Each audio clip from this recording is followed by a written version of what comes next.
Former President Donald Trump invited the media and supporters to his Mar-a-Lago estate today. We were told it was a chance for former President Trump to speak to the media, but it turned into an intimate rally. Trump did not address the controversy from his rally at Madison Square Garden after a comedian made disparaging comments about Puerto Rico. Instead, he told the crowd he was looking to talk about who Vice President Kamala Harris is, including her record on immigration, inflation, and international affairs. Kamala's cruel and immoral actions on our border are actually disqualifying, in my opinion. She's unfit. She's an unfit person. The former president will be holding a watch party at the Palm Beach County Convention Center on election night. Vice President Kamala Harris delivering what her campaign calls a major closing argument address. Harris is speaking to tens of thousands of supporters on the National Mall, specifically the Ellipse. That's the same lawn where former President Donald Trump fired up his supporters shortly before they stormed the U.S. Capitol building on January 6, 2021. Reporter Atra El-Nashar shows us how Harris and former President Trump are making their final pitches to voters.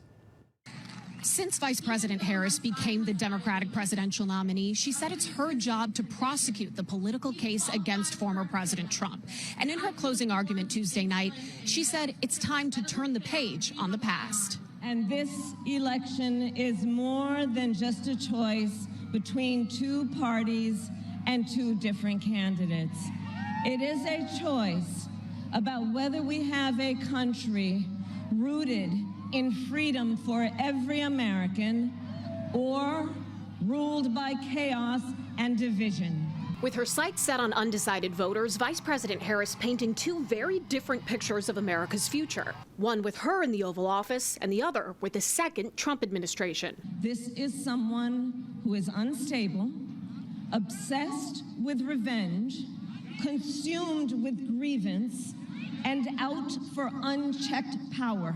We have to stop pointing fingers and start locking arms. Harris delivering this address in the same place where, in 2021, then President Donald Trump delivered his infamous January 6th speech, falsely claiming the election was stolen, which he repeated hours earlier on Tuesday. They stole it. They went in like taking candy from a baby. During his Sunday rally at Madison Square Garden, Trump made his closing argument. I will end inflation. I will stop the invasion of criminals coming into our country, and I will bring back the American dream. Harris, Trump, and their running mates will now spend the next week blitzing these 7 battleground states expected to determine the outcome of the presidential race. As for how the Harris campaign feels right now, they believe all 7 of those swing states are in play for them, but they acknowledge how close the polls are. As campaign chair Jen O'Malley Dillon recently put it, they see this as a margin of error race. In Washington, I'm Atra El-Nashar.